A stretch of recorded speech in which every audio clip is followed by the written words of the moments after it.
Unitary method is a way of finding the value of a single unit and then using it to find the value of the required number of units. It is a method used in ratio and proportion. Two types of unitary method are direct variation and inverse variation. If one quantity varies directly as the other quantity, then it is called direct variation. Let us take an example. We know that if time increases, then distance also increases. Similarly, to cover more distance, more time is needed.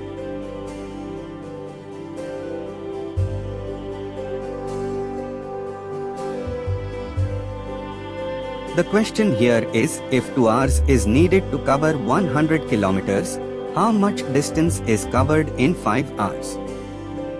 In unitary method, we always calculate for 1 unit in the first step.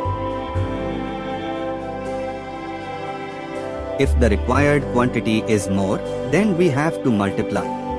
If the required quantity is less, then we have to divide.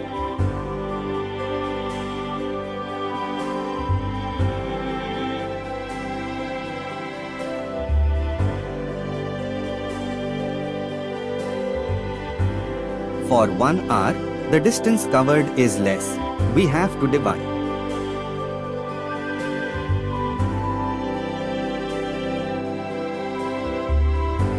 The distance covered in 1 hour is 100 divided by 2.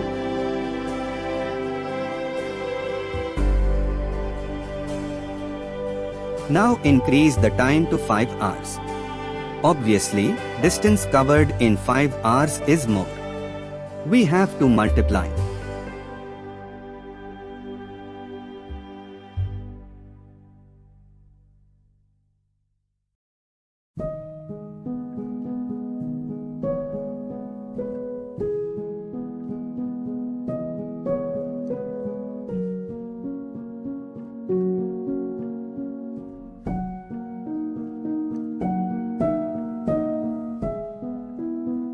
Therefore, the distance covered in 5 hours is 250 kilometers.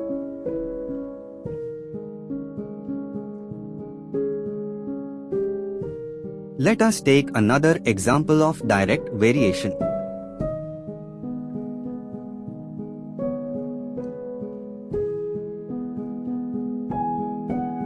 The question is, with rupees 400, we get 5 kilograms of fruits. How many kg of fruits do we get with rupees 1000?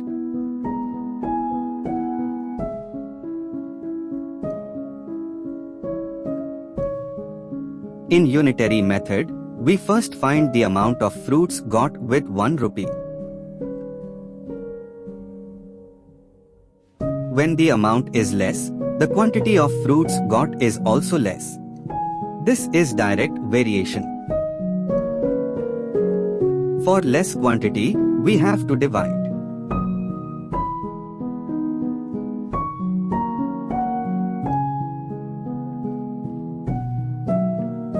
In the second step, increase the amount from 1 rupee to 1000 rupees. More the amount, more the quantity of fruits.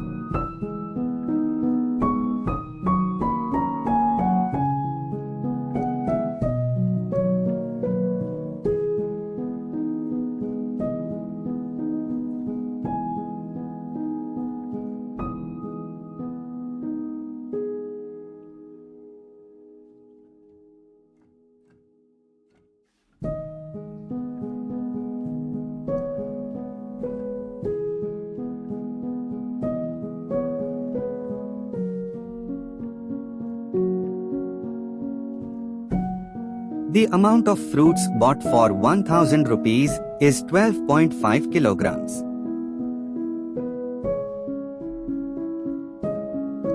When one quantity increases and the other decreases, it is inverse variation. Here, both quantities are inversely proportional to each other.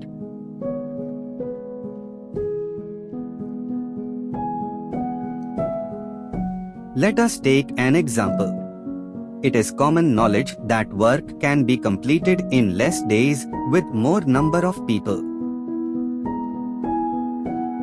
Similarly, when the duration is less, more workers are needed to do the same work. According to Unitary method, we first calculate the number of workers needed to do the work in one day. Obviously, more workers are needed to do the work in one day. When more quantity is required, we have to multiply.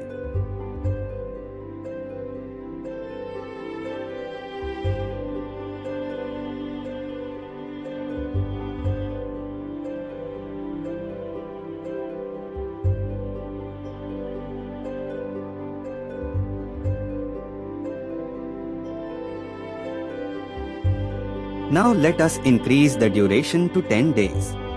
Naturally, the number of workers needed has to reduce.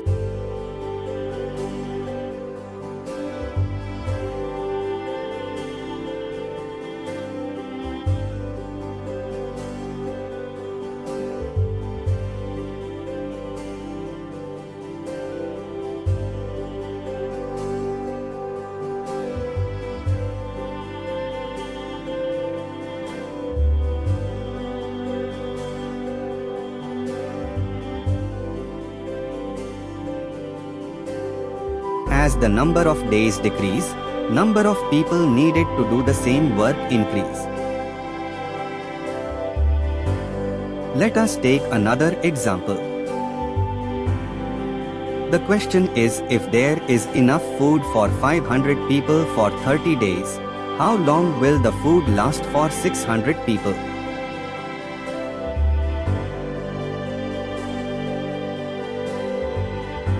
Let us first assume there is only one person.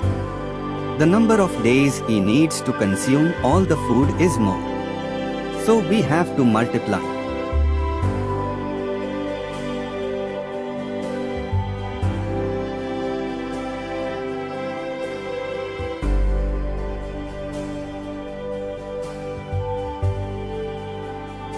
Let us increase the number of people from 1 to 600.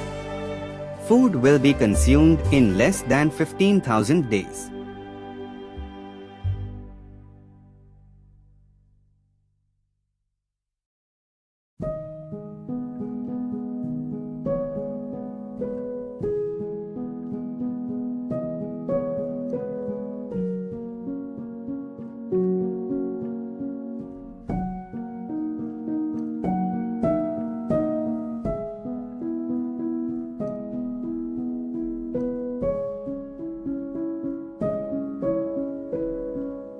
Inverse variation needs 2 steps to find the answer. But here is a method to do it in one step. Since it is inverse variation, when one quantity decreases, the other increases. Draw an arrow as indicated by the direction of increase and decrease of the quantities. Write the ratios going in the direction of the arrow.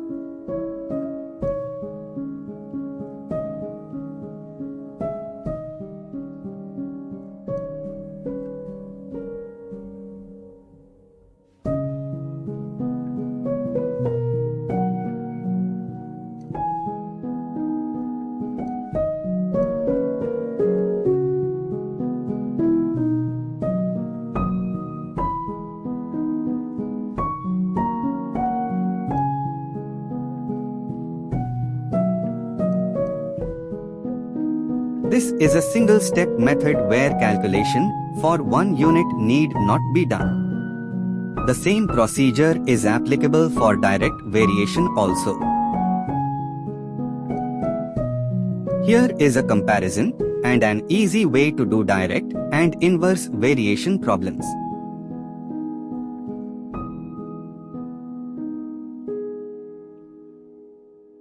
Write the known parameters as a ratio on the left side.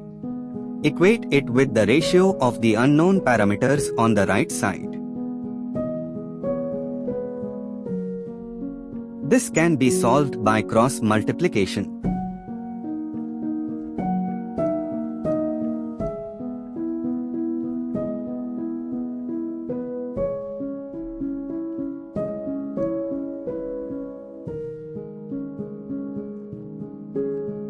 In direct variation, we take ratios, that is, we use division.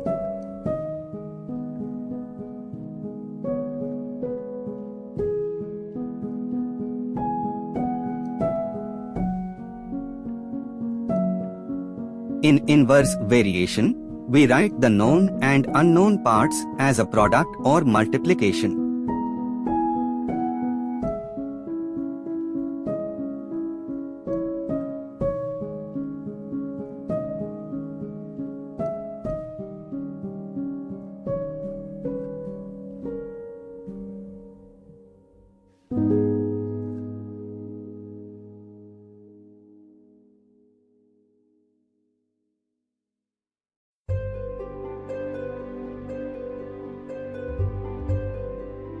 In inverse variation, we use multiplication of parameters.